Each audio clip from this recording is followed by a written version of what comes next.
What's going on, MLive readers, viewers, listeners, followers? My name's Tony Garcia. I'm the sports reporter at the Jackson Citizen Patriot, and we're trying something new this week. Still looking for a clever name, but what I'm calling it right now, unless any of you have any better suggestions, is Tony's Tips. It's just looking forward to this week's set of games and a few tips for both teams. If I were coaching, what I think they should what they should key on this week. I mean, there were a bunch of doozies last week in terms of good Jackson area games. Hanover Horton versus Concord stands out.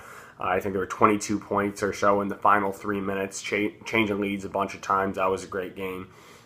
Northwest also got its season opening win for just the second time in maybe 7 or 8 years at least, with a win in its final 15 seconds, as well as Jackson losing that heartbreaker to Marshall. 28-0 lead, fallen by the wayside, losing 35-34. So there was a lot of action going on week one. Now we're going to look ahead to week two, but we're only going to preview the games that have Jackson area teams on both sides, just because I'm not as well versed on a number of the other teams that some of these area teams are going to be playing. And so it just doesn't seem right to try to preview those. So first we're going to start with Addison and Manchester. And it's really hard to know where to begin here because Wes Gall, when he and his players came into the Jackson Citizen Patriot earlier this year, into the hub for our media days, they really seemed confident. They felt good. They really wanted to turn the page from last season, a season where they gave up 260 points in just 10 games, which is actually the most, at least since 1950. We don't have stats going back further than that. But a season to forget for sure. They still made the playoffs, still a perennial good team in the Jackson area, but it wasn't quite the same. And they were really eager to get started against Clinton this year. They felt that's where the season fell off the rails last year, and didn't go much better this time. 32-14, a late touchdown made that score look almost respectable, but really wasn't the game that anyone over there was looking for. And on the flip side, when we go over to Addison, I mean, it's hard to know what we are really getting with them as well because, 79 points, I mean, putting up basketball numbers on the gridiron. But, I mean, let's be honest, Dearborn Heights Star is arguably one of the worst teams in football in the state of Michigan. I believe they're 9-97 in their 12 years of existence, and so I mean, there just simply wasn't much of a test for Addison, and there was a running clock the entire second half, timeouts, kickoffs, injuries, everything. So how are we really going to know what Addison has? If Addison had more depth, I would really like their chances, but with only somewhere between 18 and 20 guys is what Coach Josh Lindeman said they would have. It's hard to know if they have enough, but still, they were my sleeper this year. I think Hunter Dart, Caden Heckerman, Dakota Knaper, Donovan Underwood, Garrett Bernath. There's a lot of talent on this team, and that's why I picked them to win. Just by 1 point. It's going to be a close one, going to be a good one. It definitely could go either way. But, I mean, don't sleep on Addison this year. They really could make a playoff push. We're going to go to the next game in the Cascades Conference, which is East Jackson and Vandercook Lake. This game was unbelievable last year. East Jackson scored 22 consecutive fourth quarter points to earn its only victory of last season. And man, does Cody Farrell look like a genius now for moving Daniel Poole over to quarterback in week one. I know East Jackson didn't get the result they wanted. They still lost 48-42 week one, but I mean 5 touchdowns from Daniel Poole, over 250 yards of offense. He really looked like he had command of that offense. But giving up 48 points on defense, I mean, you're not going to win a lot of games that way. Everyone knows that. So they got to figure out something on that side of the ball. This might be a good week to do that because Vandercook Lake's offense didn't look potent last week, let's say. Sage Balsita, he showed some flashes at times. I mean, he can throw it, he can run it, but what new coach Tim Goff was saying when he was trying to sort out this quarterback battle was no one was consistently putting up the numbers and the plays and sustaining a drive, even in the 7-on-7s the way he wanted to see. So sort of a flash in the pan when things were going well. So Vandercook Lake really needs to put something more consistent together on offense. They also gave up 42 points to a Springport team that was really good offensively last year. With Dallas Berger and Derek Keating and the like, but they lost. Springport lost its best offensive player from last year and still put up 42. So there's definitely some questions on the Vandercook Lake defense, but we knew this was going to be a rebuilding season for them, as is this whole journey getting back to when they were, I believe it was 8-2 in 2015. So that's going to be a game to watch. I expect East Jackson will. They should be able to score enough points to just get out of reach from Vandercook Lake. Now, Michigan Center and Hanover Horton, the third of our four Cascades Conference matchups in what is the conference's opening week against one another. Michigan Center, in my mind, might have had the most impressive performance outside of Lumen Christi of any of the Jackson area teams. They defeated Climax Scots on the road 35-6. And I can't remember where I read it. I wish I had. But I read something along the lines that was Climax Scott's first home loss in somewhere around a decade. I think it was 14 years that I saw.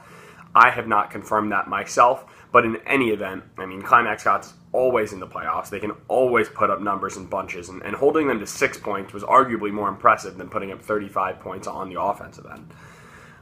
Brady Rowe stepping up in the running game. That was huge. Dawson Doring, who Coach Troy Allen said is his most explosive player, is still out with an undisclosed injury. And so while they're waiting for him to get back, it was nice to see some depth in that Michigan Center backfield, which is really the same story as last year. But what was different than last year is Jake Nichols, who, I mean, just got to know him a little bit last season throughout the basketball season as well. He was a key contributor to that undefeated Michigan Center regular season as well, and then the baseball team that made it to the regionals. And throughout that, I got to know Jake relatively well, and he's a quiet guy by demeanor, but I mean, he just had a different aura around him when he came in for the Jackson Citizen Patriot Media Day. He was hungry, he was energetic, and he was really saying that he doesn't see a reason why Michigan Center can't go 9-0. This is going to be a tough test. Hanover Horton proved that it's for real this year, beating Concord, which is never an easy team to beat lately. But Michigan Center, I mean, like I said, and Jake Nichols, back to the point about Jake Nichols, he struggled last year with turnovers, had 14 interceptions, which was a Jackson area high. Didn't turn the ball over last week, and that's key.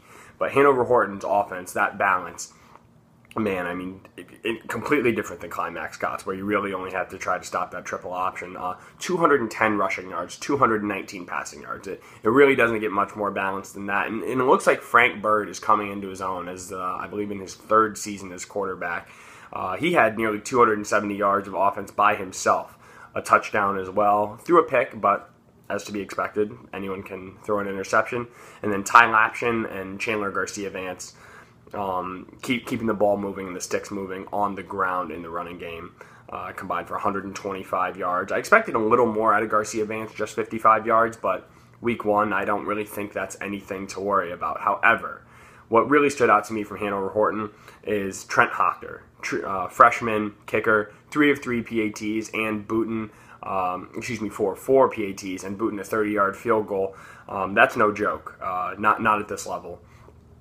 And Johnny Stewart, when I'm going to keep referring to this Jackson Citizen Patriot Media Day, which is really when I felt I got to know these teams and what their expectations were, Stewart was just elated with what he saw from Hochter early and said that could be season-changing maybe and game-changing for sure. And if Hochter can continue to pin opponents back on kickoffs and make them go 75, 80 yards as opposed to 60 yards, which is what Stewart estimated the average drive was off a kickoff last year, then Hanover Horton's defense will be better. Its offense will be more rested, and that's all just going to compound into good things for Hanover Horton. So I still have Michigan Center winning this game, but Hanover Horton is on the rise as well. Make no mistake about that.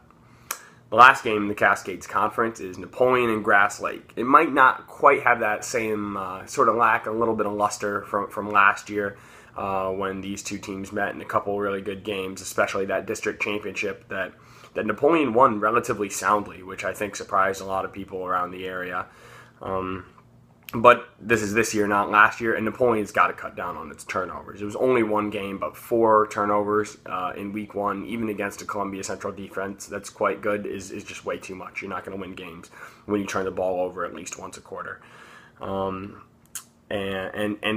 also in that game, they couldn't get the running game going. Duncan Wilson was bottled up relatively effectively, and they need their passing game to set up that run, because everyone's going to be keying on the run and making them beat them, and making Napoleon beat them through the air, which I think is exactly what Grass Lake should do, much like Columbia Central did last week. So Darren Hampton, he needs to be the quarterback that I really think, and I think a lot of people around the area think he can be. He's plenty good athlete. He's smart between the ears. He just needs to slow. He still just needs to slow the game down a little bit. It still looks like it's moving a bit fast for him. For Grass Lake, it's the exact opposite.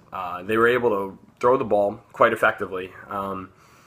First year quarterback Sean Hickey, he didn't complete 50% of his passes. It was closer to 40, 18 of 44 in his opening week. But for 300 yards, I mean, they were picking up chunk plays when they were converting. And so I thought that was definitely something. But 31 carries for 65 rushing yards. That's after we take out the sack yardage against Hickey from last week. That's 2 yards a carry. That's not going to get it done. You're going to be in a lot of third and longs, a lot of obvious passing situations, and that's really going to put a first-year quarterback sort of on his heels, and that's when you get that sort of deer in the headlights look, like, oh boy, here we go again. So whichever team can do what it didn't do well last week is going to win this game. If Napoleon can get its passing game going, if Grass Lake can get its running game going, those are going to be the keys this week. I have Napoleon winning a tight one. It's always hard to win at Grass Lake, but I mean, Grass Lake only has maybe 7-8 starters returning, and yes, they got it done against Stockbridge, but Stockbridge doesn't have much of a defense to work with, so that might have helped that offense look a little bit better than it might be on average this season. And lastly, Homer at Concord. That's where I'm going to be Thursday night. And if it can live up to either of the games last year, then I and everyone there is going to have a really good time watching it. That first game last year decided by a 2-point conversion in overtime, and then a couple late touchdowns in the fourth quarter of the district championship game. And Concord was able to top Homer for the second time in one season last year. But again, as I'll say, this is now this year. And Jordan Sherman, man, he looks like a different athlete. 350 passing yards, 4 touchdowns, no interceptions, and he had one of the top performances in my mind in the entire area. Him and Jordan Wilson being able to really be a nice complement in the backfield, rushing for more than 100 yards in his first game as the featured back. That was really big to me. But the question mark was always on the defensive side of the ball, not offense. And I'm not sure if we got that answer. Giving up 34 points against Constantine seems like a lot, but Constantine perennially has a good offense. So by season's end, that performance might look better than it did week 1. But I think there's no doubt that Coach Joe Bry would take a win 10 times out of 10 against that team. Concord's also breaking in a new offense. Austin Hoxie, who started a few games last year but suffered a lot of setbacks with injuries, looked good. A couple touchdowns, couple 100 yards passing. And then Cody Crode, the new running back replacing Tony Brooks Jr., was able to rush for right around 85 yards, I believe it was. And that was key as well in order to keeping that game close against Hanover Horton. But where Concord couldn't get it done this last week, where it did seemingly every time last year, was on defense. Whenever the Yellow Jackets needed a turnover or a big stop, it felt like they got it last year, and they couldn't quite get that done against Hanover Horton. I'm not sure they'll be able to do it against Jordan Sherman, who is one of the best quarterbacks in the area. So I have Homer, even on the road, rivalry game. It's going to be close, as Lee Corser would say, closer than they think. But Homer still gets it done. And I got a little bit ahead of myself. I said Homer versus Concord was our last game. Columbia Central versus Leslie is actually going to be the last game we're talking about. The Golden Eagles looked great last week against Napoleon. I alluded to it a little bit earlier. They had no trouble moving the ball. Connor Davenport at wide receiver really opened my eyes. not just at wide receiver, but his kick and punt returning skills. He's a real threat. Michael Phillips, that interception he made really was Odell Beckham Jr.-esque. If you haven't seen the picture, go to mlive.com. Our Jake Crandall got an amazing picture of what was one of the best interceptions I've seen at the high school level. And then Cole Partridge with them as weapons, and he's already a very effective quarterback. He looks even more dangerous this year. And I was concerned with how effective he would be without Mike Arabi in the running back to sort of distract from his abilities. But Carson Daniels stepped up to that mantle and replacing Mike Arabi. He looked good. He was running the ball hard as well. And so, this offense from Columbia Central is potent. So is Leslie's. 347 or 343 rushing yards on right around 50 carries last week. Anthony Semeska and Cullen Cox doing a bulk of the load in a 34-0 win. I was way wrong on that one. I did not see that coming, but that's the last time I'm going to sleep on Leslie, who seems to have a really good rushing attack. But you can't win these games single-handedly. And 0 of 2 passing, not completing a single pass, you're not going to win many more games, if any, if that continues. And Columbia Central did a great job of shutting the Ponies' running game down and making them beat them through the air, like we've mentioned a couple times. I imagine they should just do the same to Leslie. And I don't think Leslie can beat them through the air because there's really been no proof that they can. So that's all we have for this week. There's a lot to watch, a lot of good matchups. Again, if you have any better name for this video than Tony's Tips, please feel free to send them my way. Keep it locked to mlive.com for all your high school sports coverage. For specifically Jackson area coverage, that's mlive.com/sports/Jackson. I'm Tony Garcia. Thanks for watching.